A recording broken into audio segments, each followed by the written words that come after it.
So on that note, let's bring in international law professor at the University of Johannesburg, Professor Hennie Strydom, to unpack this further. Prof. Hennie, good afternoon, and thank you for your time with us here on the SABC. Good afternoon.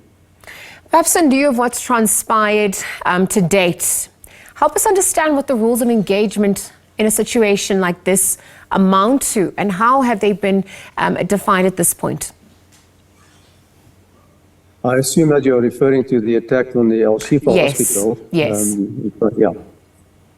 Well, I think it's very clear that the protection of medical facilities is one of the basic rules of international humanitarian law. It's not only enshrined in conventions, the Geneva Conventions in particular, and their protocols, but also it is part of general international law. So that protection is clear. There can be no doubt about it. So I have to add that that kind of facility only loses its protection when it is used, for instance, to hide combatants, to hide the sort of weapons, etc., or to be used to harm the opponents. And I know that that is one of the arguments that Israel is putting forward in order to justify its attack on the hospitals and also on the Al-Shifa hospital. But at this point in time, we have absolutely no evidence. No evidence has come forward. And until we have that evidence, we have to assume that these institutions are entitled to protection under the Geneva Conventions and general international humanitarian law. Prof, thank you for that context, because obviously now it's been defied to date. And so perhaps you could just speak to the realities on the ground then, what this imposes, what risks it poses to civilians, the other natural elements. We know that it started raining as well. There was a loss of contacts with the medics. Really help us understand the severity of contravening those protections. I think the situation inside that hospital, and maybe others as well, is desperate at this point in time, because we sit with sick people, with wounded people, and we have no facilities available for their treatment.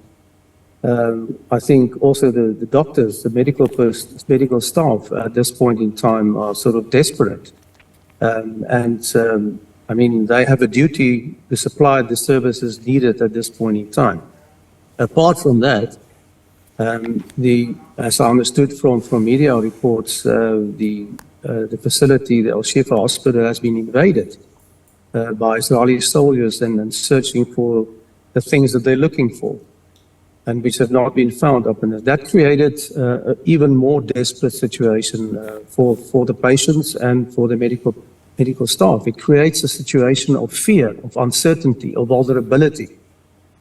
And that must be hell at this point in time. And it is unacceptable that this can happen in this day and age. And an end must be put to that. Prof, because you alluded to earlier on, but Israel has not shown evidence that supports Hamas, is using tunnels under the hospital. And so some are questioning how much longer, can this go on for? And what are the consequences? Well, the consequences, I think, for Israel can be severe. I mean, there will certainly be, and I think it's already ongoing, investigations about war crimes and crimes against humanity undertaken by the chief prosecutor of the ICC. So it might turn out very badly for them. And secondly, they are losing the moral high ground, because that has been shattered in the way in which they have reacted to this crisis and to the Hamas attack of 7th of October. And I think politically and internationally, it may also cost them dearly. I've just read today that apparently that the Biden administration is also getting frustrated because there's no reaction from Israel to their calls to please protect civilians and stop the killing of civilians. And if that is fallen on deaf ears coming from the United States of America, then the question is, which other state, which other sort of member of the international community has that kind of leverage over Israel, comparable to the United States? And I can't think of any. So if the United States can make no progress in this regard, then I'm extremely worried about the further consequences of this and the escalation of the violence that we're currently on the scene. Prof, let me And I bring also have to add, I think... Do continue, please. Yeah. I also think that the United States of America is partly responsible for the situation. It's still providing weapons to Israel. And this situation has gone on for far, far too long with the knowledge of the United States of America and to a certain extent with their sort of consent and assistance. And I think that is totally unacceptable. There must be a drastic turn in this development, and it is desperately needed for the Middle East, and it's desperately needed for the people in Gaza and in other parts of Palestine who are suffering the most. Prof, thank you for that. That was actually my next question. I wanted to look at the United States' involvement, perhaps also, just in relation to what's transpired since the attack on the Al-Shifa hospital. And what are your concerns at this point about the conflict spilling over into other regions, this, just escalating into a much bigger conflict?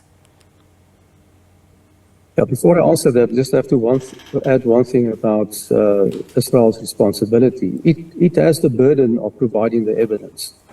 So the burden is on Israel. It must come forward with the evidence if they're so desperate to pursue Hamas, even if, according to them, Hamas are hiding in hospitals. But to get back to your question, I think the danger is real that the conflict may escalate to other parts of the Middle East.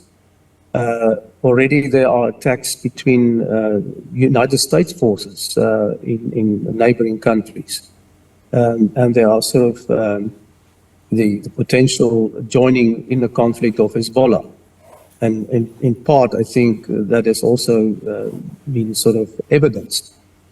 So if this goes on as it is currently going on, I think the danger is very, very real that it will escalate across the borders of Gaza and across the borders of Palestine.